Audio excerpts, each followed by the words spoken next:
नमस्कार। आज हम डॉक्टर भाविन कुमार शांतिलाल वसावा के एक काफी सोचने पर मजबूर करने वाले लेख पर बात कर रहे हैं। जी। इसका शीर्षक है गुजरात मॉडल 2017 के बाद संविधान बदलने की जरूरत नहीं, बस पालन मत करो। हाँ, शीर्षक ही अपने आप में बहुत कुछ कहता है। बिल्कुल।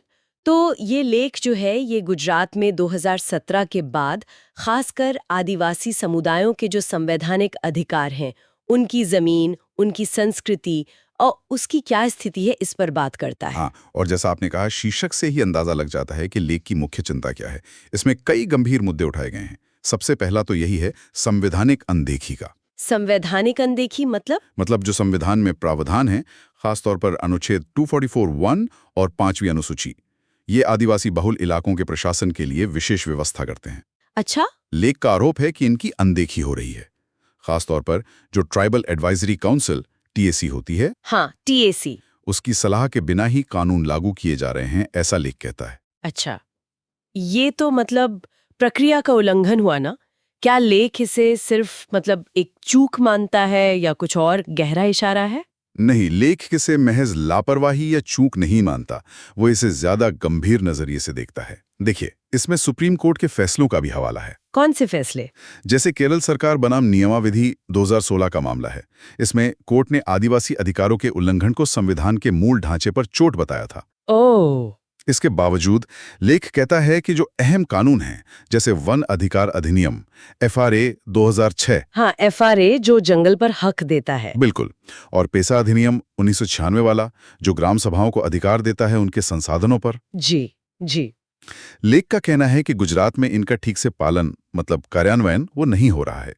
लेखक इसे एक तरह से आदिवासियों को उनकी जड़ों से, उनकी जमीन और संस्कृति से दूर करने की कोशिश के तौर पर देख रहा है। ये तो वाकई चिंता की बात है और जाहिर है इसका सीधा असर लोगों के जीवन पे पड़ता होगा। विस्थापन वगैरह का भी जिक्र है इसमें। हाँ, बिल्कुल है। लेख में स्टैच्यू ऑफ यूनिटी जैसी बड़ी परियोजनाओं का उदाहरण दिया गया है। बताया गया है कि इनके कारण कई आदिवासी परिवारों को अपनी पुश्तैनी जमीन छोड़नी पड़ी। और सिर्फ यही नहीं, राष्ट्रीय मानवाधिकार आयोग यानी NHRC की 2020 की एक रिपोर्ट का भी हवाला है। अच्छा, वो क्या कहती है? वो रिपोर्ट ये बताती है कि भारत में जब भी विस्थापन होता है, उसका सबसे बुरा असर, सबसे ज्यादा मार आदिवासी समुदायों पर ही पड़ती है। तो ये सिर्फ जमीन जाने का मामला नहीं है। लेख ये भी कह रहा है कि औद्योगिकरण और शहरीकरण से उनकी जो पूरी जीवन शैली है, परंपराएं हैं, उनके पूजा स्थल है, सब खतरे में है। सही कहा, बिल्कुल यही बात है। लेखक यहाँ पर संयुक्त राष्ट्र की जो घोषणा है स्वदेशी लोगों के अधिकारों पर, UNDRP 2007, उसकी याद दिलाता है। जी। वो कहता है कि देशों की जिम्मेदारी है कि वो इन समुदायों की संस्कृति और जमीन की रक्षा करें। और एक बहुत तीखी टिप्पणी भी है लेख में ज्योतिबा फुले की। क्या? अंग्रेजों से बुरे तो ये लोग हैं, ये दिखाने के लिए कि जब अपने ही लोग ऐसा बर्ताव करते हैं तो वो कितना दुखदाई होता है।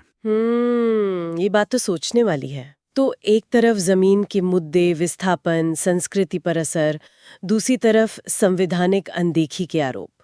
पर लेख एक और अहम सवाल उठाता है कि जिनकी जिम्मेदारी थी आवाज उठाने की, वो नेता, वो संगठन, वो चुप क्यों हैं? हाँ, ये सवाल लेख के बिल्कुल केंद्र में है।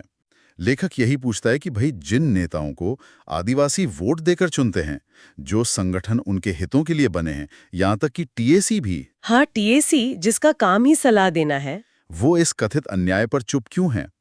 एक ट्राइबल आर्मी के एक्सपोज का भी जिक्र है, जिसमें यही कहा गया कि जो नीतियां चल रही हैं, उनसे आदिवासी समाज के साथ नाइंसाफी और बढ़ी है। तो क्या लेख इस चुप्पी का कोई कारण बताता है या अंदाजा लगाता है? सीधे तौर पर कोई एक कारण नहीं बताया गया है, पर सवाल बहुत बड़ा खड़ा किया गया है।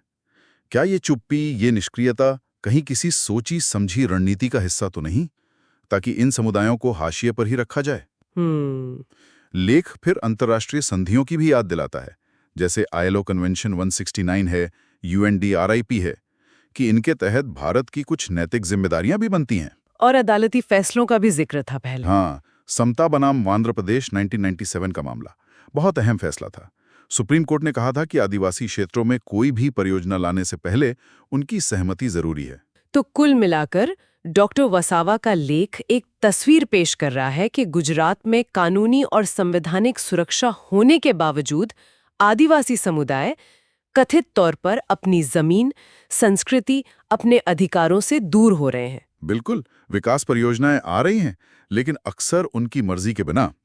और जो उनकी आवाज बन सकते थे, वो या तो चुप हैं या शायद बेअसर हैं। और लेख में राष्ट्रीय जनजातीय अनुसंधान संस्थान की रिपोर्ट का भी जिक्र है, जो उनकी सामाजिक आर्थिक स्थिति में गिरावट की बात करती है। जी हाँ, वो भी एक पहलू है।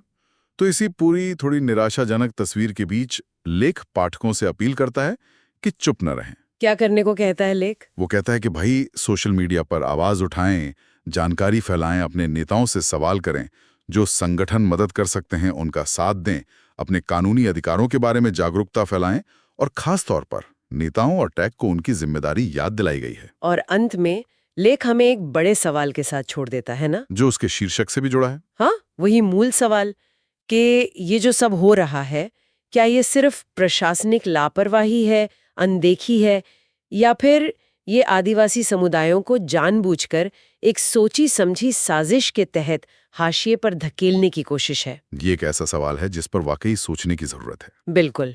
लेख पाठक को इसी सवाल पर विचार करने के लिए छोड़ता है।